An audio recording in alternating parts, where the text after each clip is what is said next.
E você, por gentileza, abra sua Bíblia em Lucas capítulo 16, verso 14.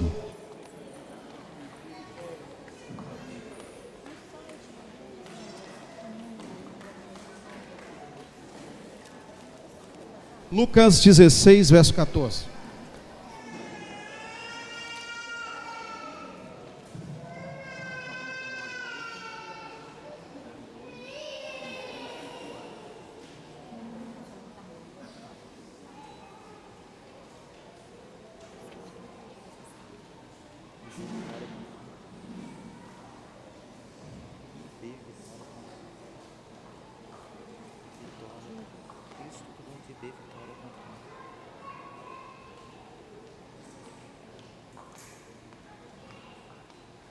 Quem achou, por gentileza, diga amém. Diz assim o versículo, Lucas capítulo 16, verso 14. Os fariseus, que eram avarentos, ouviam tudo isso e o ridicularizavam. Mas Jesus lhes disse: vós sois os que vos justificais a vós mesmos diante dos homens, mas Deus conhece os vossos corações, pois aquilo que é elevado entre os homens é abominação diante de Deus. Podem tomar assento, por gentileza.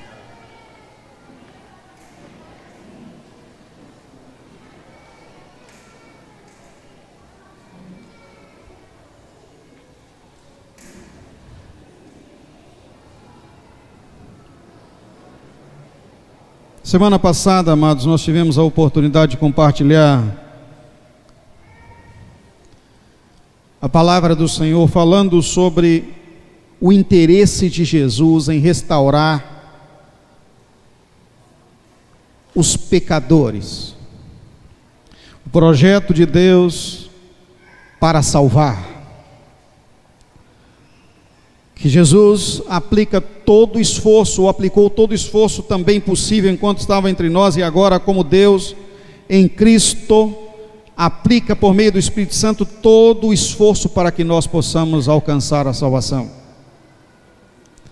Em Lucas capítulo 15, fala que ele recebeu todos os pecadores e publicanos, e isso causou um alvoroço e um descontentamento entre os religiosos,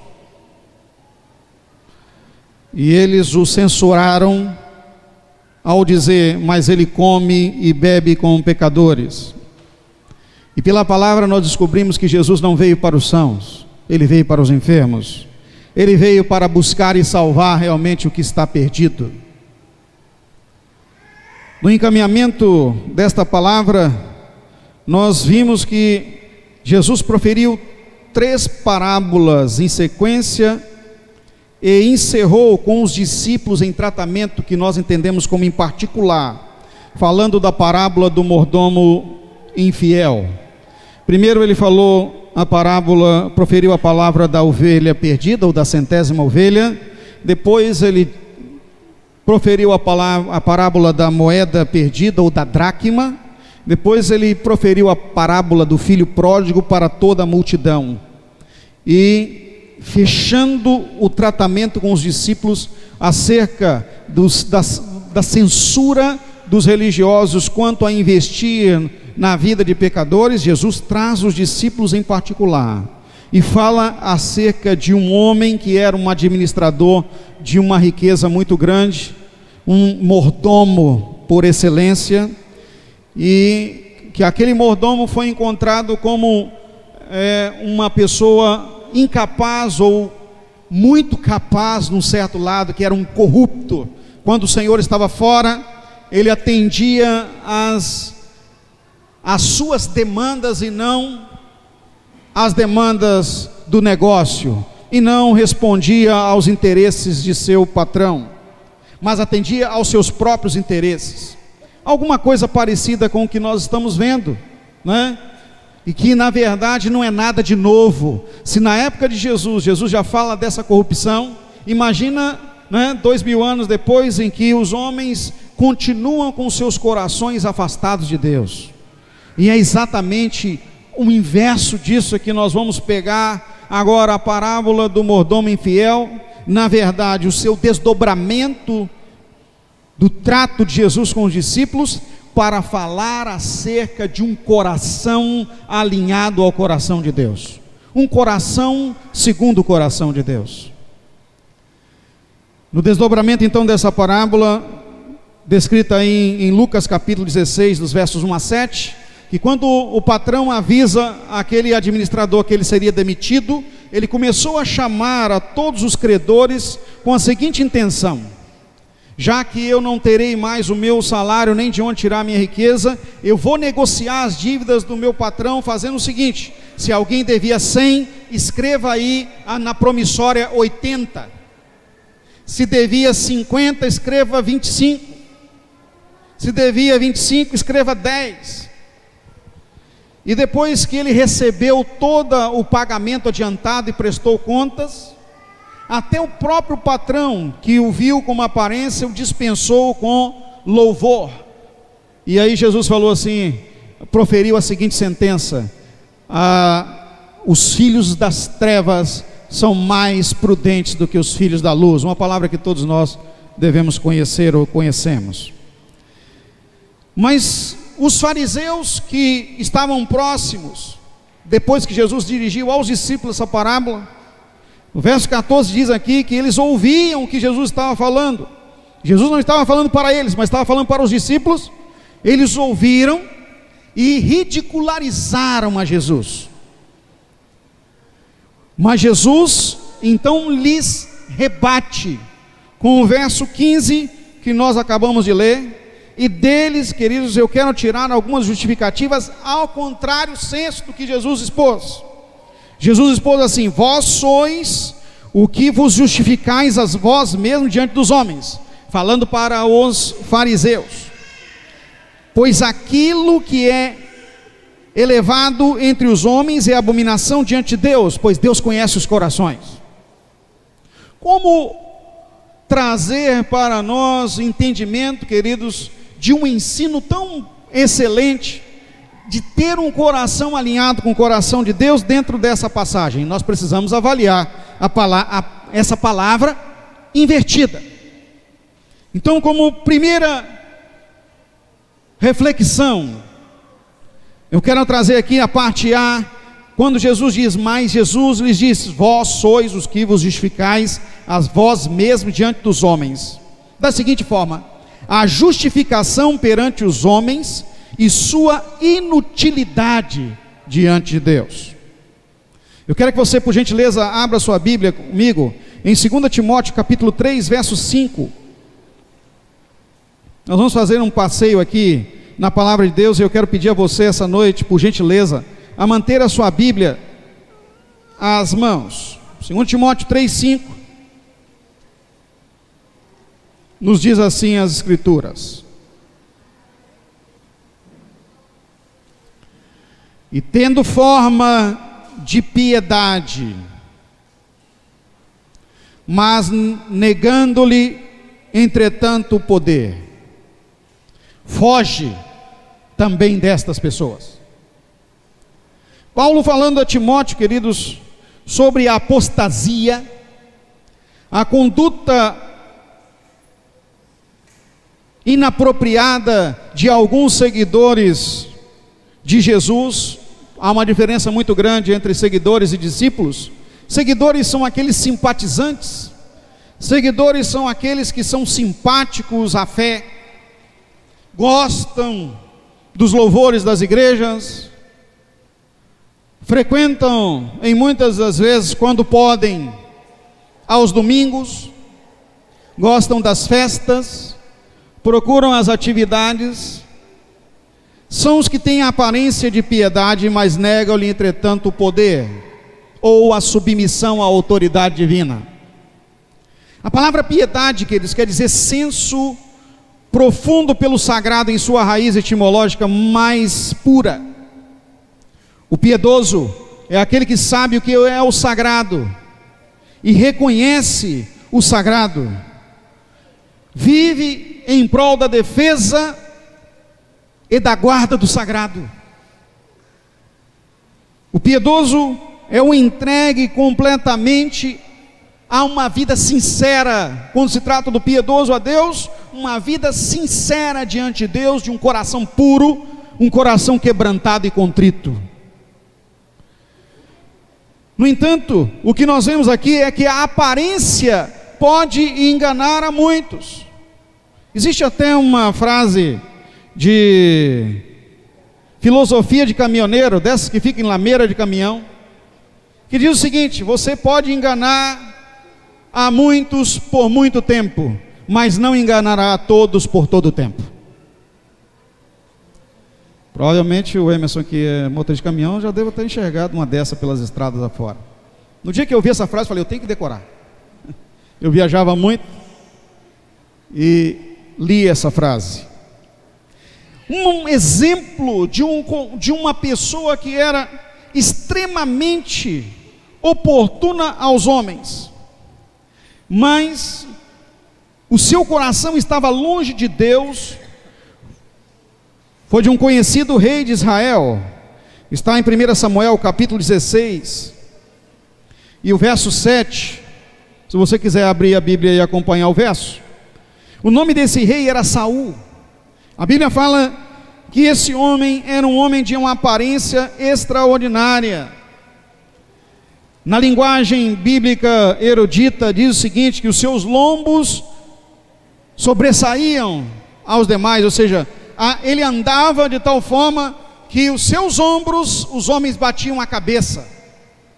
Era alto, esbelto, bem apessoado, falava bem, tinha porte de rei.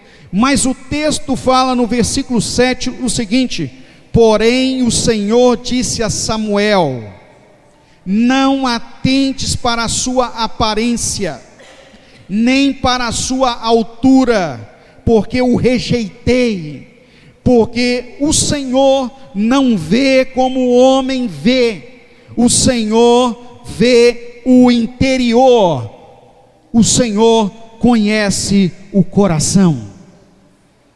O homem vê o exterior, mas Deus vê o interior, Ele conhece o coração. Sabe, queridos, não nos adianta justificarmos diante dos homens, é inútil.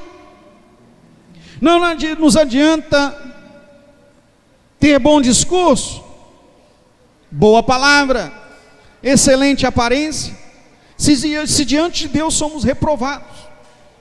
Em 2 Timóteo capítulo 2, verso 15, outra vez Paulo falando a Timóteo, ele diz: olha, Timóteo, procura apresentar-te a Deus aprovado, como um obreiro que não tem do que se envergonhar, que maneja bem a palavra da verdade.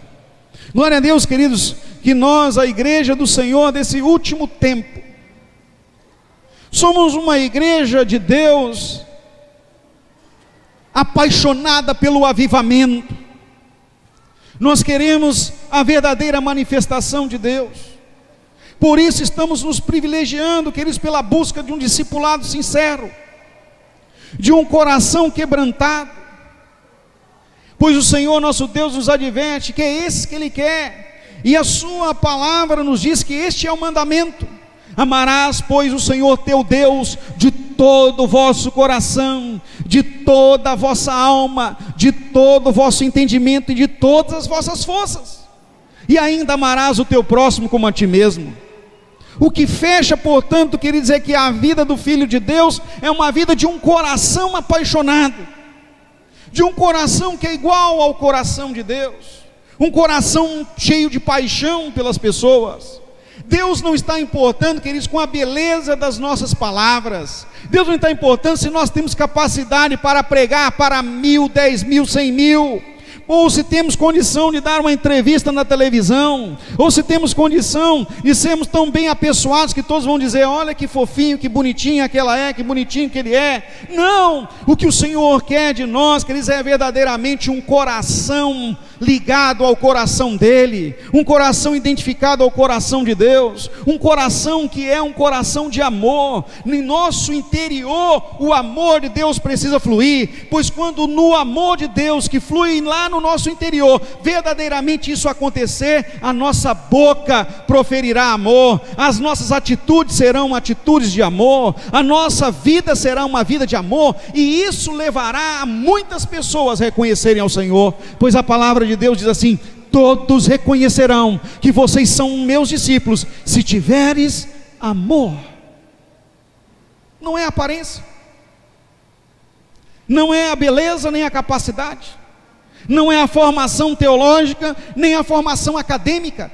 Todos nós podemos fazer discípulos, todos nós podemos abençoar alguém, todos nós podemos amar, todos nós, aonde tivermos, podemos fazer alguma coisa boa por alguém, podemos estender as mãos, poderemos dar um abraço, um ombro amigo para que alguém possa chorar.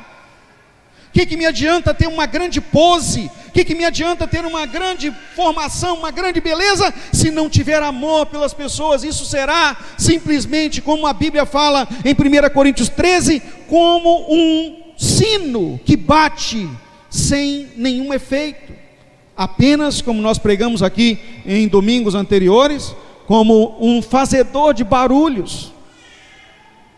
Tem gente que é muito bom para fazer barulho, mas é muito frágil e muito fraco para poder traduzir esse barulho em efeito que produza reforma, transformação, ajuda, socorro às pessoas.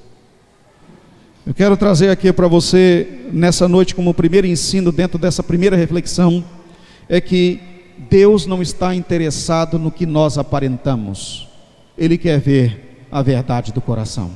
Amém? Diga para o seu irmão assim: Deus quer a verdade do seu coração.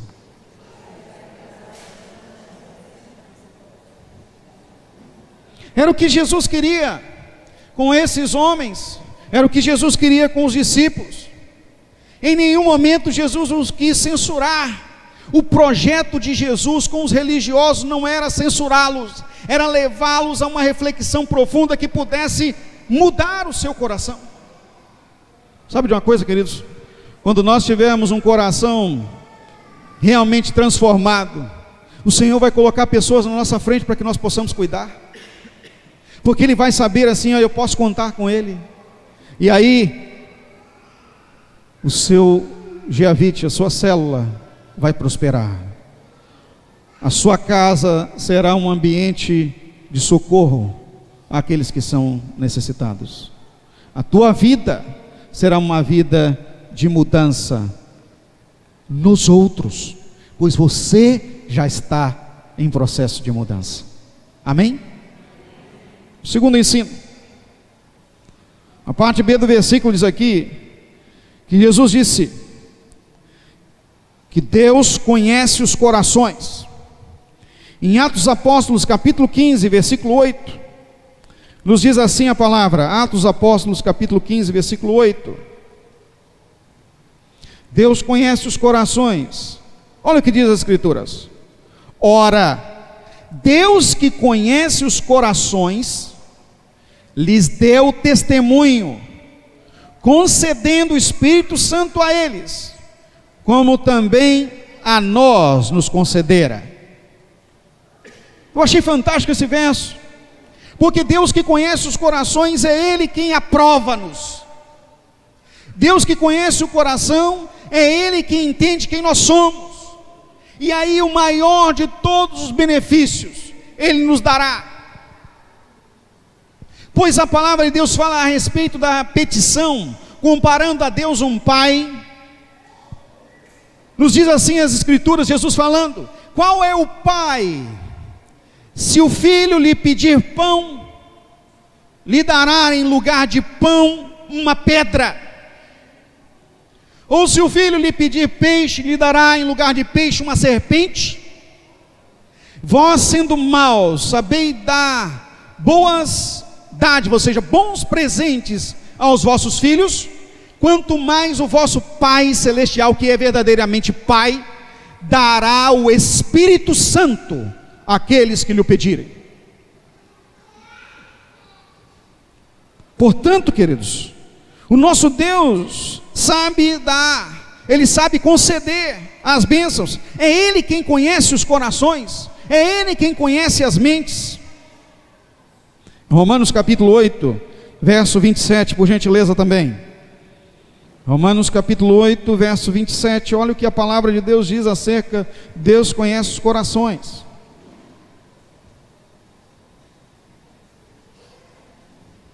Diz assim: e aquele que sonda os corações, sabe qual é a mente do Espírito, porque segundo a vontade de Deus, é que Ele intercede pelos santos. Uma bênção tão extraordinária, queridos, que Deus pode dar a nós com relação a um coração que o Espírito conhece, é que o próprio Deus se coloca em nosso lugar para orar por nós. Olha que maravilha essa. Essa oração será respondida com certeza. Se Deus intercede ao próprio Deus, está feito o negócio. Mas para isso, queridos, Deus conhece o coração. Em Lucas 12, 2, a palavra de Deus nos adverte: mas nada há encoberto que não haja de ser descoberto, nem oculto que não haja de ser sabido. O nosso Senhor, que eles conhece a verdade do coração. Em Hebreus capítulo 4, verso 13, ainda podemos tirar das Escrituras mais ensino acerca do descortinar dos corações, quando diz assim o escritor: e não há criatura que não seja manifesta na sua presença, pelo contrário, todas as coisas estão descobertas e patentes aos olhos daquele a quem temos de prestar contas. Um coração alinhado ao coração de Deus, queridos, é um coração transparente. Primeiro, porque a transparência é um princípio de Deus inquebrável. Nós acabamos de ver em Hebreus agora 4:13, que Deus conhece se viermos a abrir o coração ou não, se viermos a prestar contas de nossas ações ou não. Nada há de ficar encoberto. Deus conhece, Ele sabe. Se é assim, o melhor, queridos, é que sejamos transparentes, que sejamos homens de vidro e mulher de vidro, como este móvel de vidro que está aqui, que se vê do outro lado, que não fique nada encoberto, nem para os homens e muito menos para Deus, pois o encoberto para Deus, na verdade, queridos, é um grande engodo pessoal. Guardamos coisas que Deus já sabe, e que traz somente maldição. Mas Ele que conhece os corações, queridos, além de conhecer o coração, Ele também liberta corações, Ele muda corações, Ele perdoa atitudes erradas, Ele perdoa pecados. Basta apenas que nós venhamos a confessar. 1 João 1,9 diz: se confessar os vossos pecados, Ele é fiel e justo para perdoar os pecados e vos purificar de toda injustiça. Além de termos o conhecimento de que o Senhor conhece tudo, nós temos também o livramento. Basta apenas a confissão. E nós confessamos a Deus, queridos, de 3 formas simultâneas. A primeira delas é uma palavra direta para o Senhor: Senhor, perdoa os meus pecados. Segunda forma, além de falar para Deus: Senhor, perdoa os meus pecados, reconheço que errei, eu tenho que dar nome aos pecados.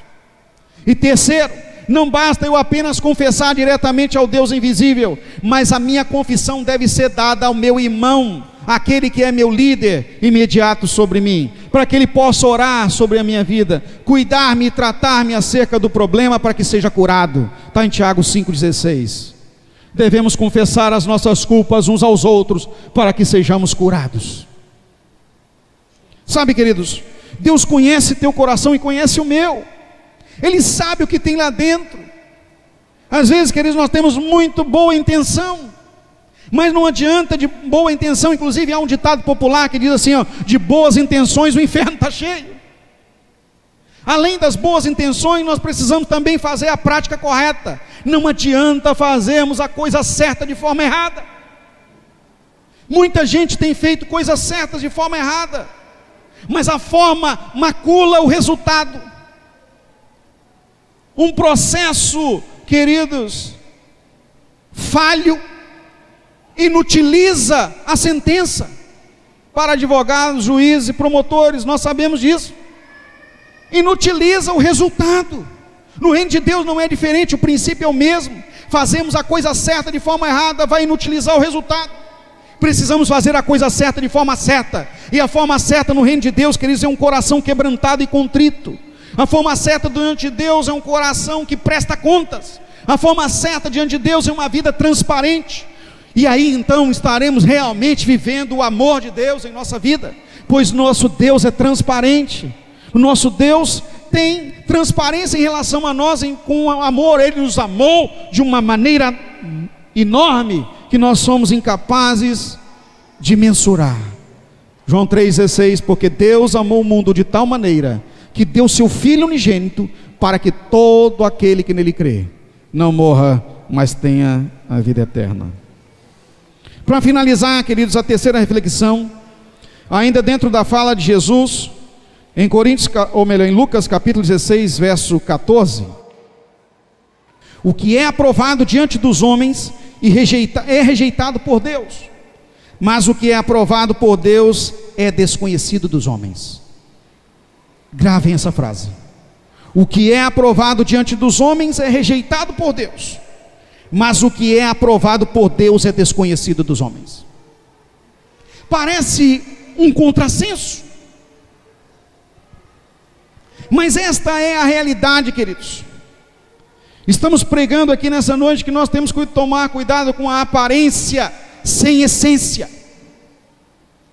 Temos que ter não só a aparência, mas a essência. Um coração verdadeiramente alinhado ao coração de Deus. Portanto, o que é aprovado diante dos homens é rejeitado por Deus, mas o que é aprovado por Deus é desconhecido dos homens. Então, o que temos que saber e conhecer, queridos, que a importância maior é o que tem dentro.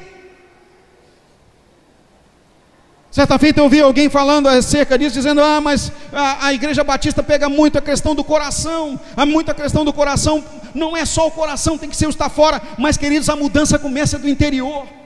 A palavra de Deus fala que são rios de água viva que fluirão do interior. Não é de fora para dentro que a transformação virá, ou que ela se sustentará, é de dentro para fora, pois Jesus falou que a boca fala que está dentro do coração. Não vai falar só o que recebe de fora, mas é de dentro, e a transformação é de dentro. 1 Tessalonicenses capítulo 2, verso 4, eu gostaria, por gentileza, que você abrisse sua Bíblia. 1 Tessalonicenses capítulo 2, verso 4, diz assim a palavra: pelo contrário, visto que fomos aprovados por Deus a ponto de nos confiar Ele o Evangelho, assim falamos, não para agradarmos a homens, e sim a Deus, que prova os corações. Veja, Deus prova os corações. A mensagem que dele ouvimos, queridos, é que o que está dentro é que importa. Os escribas, os fariseus religiosos tinham excelente aparência. Jesus condenou a aparência em prol de um coração, porque é sabido que o coração quebrantado e transformado vai fazer com que haja dentro de si uma verdadeira mutação positiva. O coração, a transformação de dentro, irá se traduzir, queridos, em uma nova vida, em uma vida reformada diante de Deus, uma vida transformada, pessoas que realmente amam, pessoas que realmente cuidam uns dos outros. Hoje pela manhã, na palavra que estava ministrando na escola ministerial, queridos, nós trouxemos novamente a frase que muito nós repetimos: as pessoas são mais importantes do que as coisas. Vamos repetir? Diga para o seu irmão assim: as pessoas são mais importantes do que as coisas. Se nós não tivermos um coração transformado, queridos, nós vamos sempre achar que aquilo que aparenta é que é o importante. Ter um carro, e aí eu disse pela manhã e volto a repetir, tem pessoas que passam o sábado inteiro alisando o carro, de manhã até de tarde lavando o carro, quase que forra o carro todinho em jornal, por dentro e por fora, para não entrar um grão de areia, mas perdem um dia todo em estar em contato com a sua família, com os filhos, e de investir em pessoas. Não quer dizer que você deve andar com um carro imundo, mas tem que dosar, tem que ter equilíbrio. Tem mães que quando um filho derruba um copo daquele de massa de tomate dentro de casa, queridos, quase que destrói a casa inteira. Que é essa, menina? Essa era uma peça dos meus 25 anos, estava escrito aí, bodas de prata. As coisas, queridos, não são importantes, as pessoas aqui são. Nós temos que colocar na mesa, queridos, são os presentes do dia do casamento. Mas tem gente que fica guardado aquele troço tudo lá dentro do armário lá, nem sabe mais o que ganhou de presente do casamento. Sabe por quê? Que guardou as coisas, do meu casamento, é do meu casamento. Eu vou deixar aqui um segredinho para vocês, não riem. Por que vocês já estão rindo? Só porque eu falei não rir? Eu tenho o sapato do meu casamento guardado, mas ele está surradinho, porque eu casei com ele. Não, com o sapato não, casei com a Hélida. Eu casei calçado aquele sapato. Mas depois de eu usar bastante tempo, eu guardei o sapato, não joguei fora. Não ia servir para ninguém, mas ia me servir de lembrança. De vez em quando eu vejo ele lá. Falo, rapaz, mas que sapatinho feio. Mas era a moda daquela época. Rapaz, estou velho mesmo, hein? Mas usei o sapato até ele não dá mais para usar. Eu me lembro ainda de como as pessoas pisavam no meu pé com aquele sapato. Eu não sei porquê, parece que ele atraía muito pisão no pé. Até hoje muita gente pisa no meu pé, porque muitos, né, chegam perto, vão abraçar e pisam no pé da gente. É legal isso, porque é sinal de que as pessoas estão próximas. Quanto menos pisão no pé você receber, é porque as pessoas estão mais afastadas de você. As pessoas são mais importantes do que as coisas. Se você reclama muito dos pisão no pé, é porque você quer as pessoas afastadas de você. Mas aquele que quer as pessoas perto de si, aguenta o pisão, pisa, pode pisar, o legal está próximo. Nós estamos numa época, queridos, de muitos abraços, muitos apertos de mão, muitas fotos. A época da política, não é isso? Mas quem dera se isso permanecesse sempre, com todas as pessoas. Não só abraçar e estar junto por interesse, mas abraçar e estar junto para cuidar uns dos outros. Jesus nos chama, queridos, para estarmos juntos, para cuidar uns dos outros, para amar uns aos outros, para abençoar uns aos outros, para nos traduzir como um projeto de transformação na vida das pessoas. Lembrem-se, Jesus considerou assim, nós também precisamos considerar. As pessoas são o maior projeto de Deus. Ele quer que toda uma multidão sejam seus filhos. Em João capítulo 1, versículo 12 diz: mas a todos quanto receberam, a saber, os que creem no seu nome, deu-lhes o poder de serem feitos filhos de Deus. Tenha o seu coração alinhado ao coração de Deus. Por gentileza, vamos colocar de pé.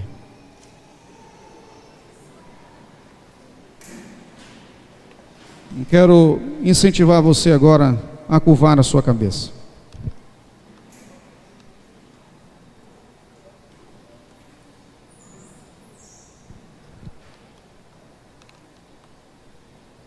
O Senhor Deus conhece os corações. Ele não está ligado à aparência. O Senhor Deus está ligado, identificado com o que tem dentro. Ele interessa-se pela intenção do coração. E para isso, a sua palavra nos foi concedida. A palavra de Deus fala em Hebreus 4:12 que a palavra de Deus é viva e eficaz e mais penetrante do que espada alguma de dois gumes. Vai até a divisão da alma e do espírito, juntas e medulas, e é apta para discernir os pensamentos e, pasme, olha só, e as intenções do coração. A mensagem dessa noite, meu amado e minha amada, Deus tem para você um tratamento das intenções do coração, do que está dentro. O que é que te motiva? Por gentileza, põe a mão à altura do seu peito. Cuidar bem, amar uns aos outros, socorrer uns aos outros na sua dificuldade, amar, amar e amar, um amor completo que começa por um amor a si mesmo, que se traduz no amor ao próximo, que advém do amar a Deus de todo o coração, de toda a alma, de todo o entendimento e de todas as tuas forças. Pode mudar o seu interior hoje, se você permitir. O Senhor conhece os corações. Eu quero orar com você, que ouvindo essa palavra, entendeu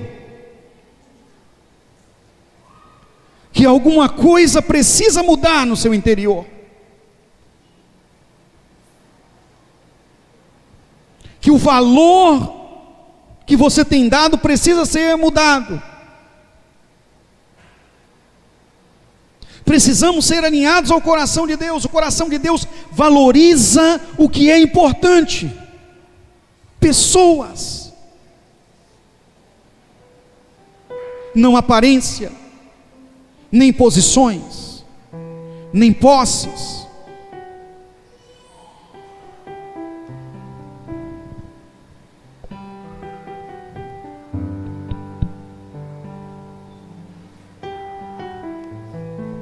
Você quer oração?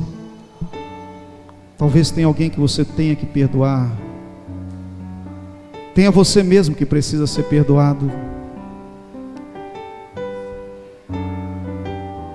Você precisa ter mais amor. Sai do teu lugar e vem aqui à frente e orarmos juntos.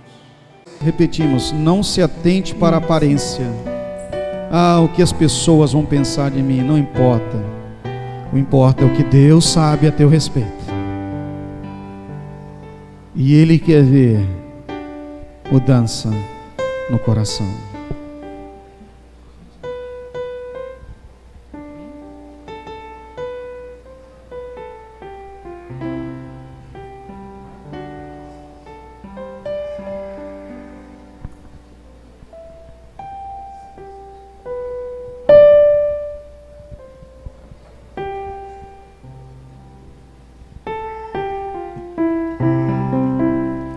Ao ouvir esse cântico,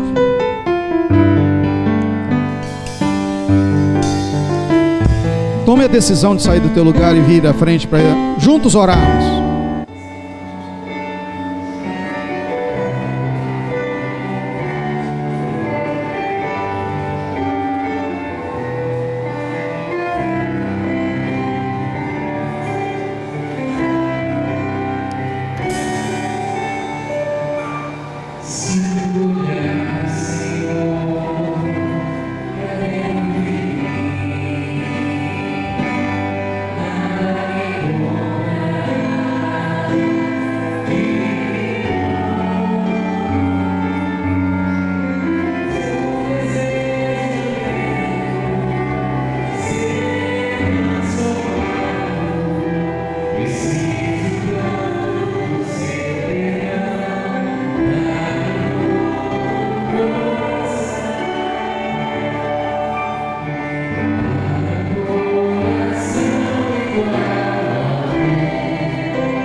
Senhor Deus, nós te louvamos, Senhor,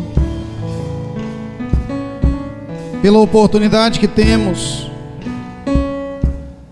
de nesta noite, Senhor, produzirmos uma reflexão profunda sobre se nosso coração está alinhado ao teu coração. E diante da tua palavra, Senhor, o Senhor que conhece os corações, como o Senhor expressou, ó Jesus, estamos diante de Ti para dizer: fica à vontade para tratar o nosso interior, ó Deus. Muda, perdoa, renova, retira o coração de pedra e nos dá um coração de carne, Senhor. Transforma, Jesus. Muito obrigado, Senhor, pois nós queremos de volta, nós queremos voltar, ó Deus, às primeiras coisas, nos importarmos com o Senhor. Queremos voltar, ó Deus, lá no princípio, para valorizar o que é importante. No nome de Jesus, no nome de Jesus, no nome de Jesus. Que Deus os abençoe, que Deus os abençoe, Deus os abençoe. Que o Senhor continue a promover a mudança. Que o Senhor os abençoe.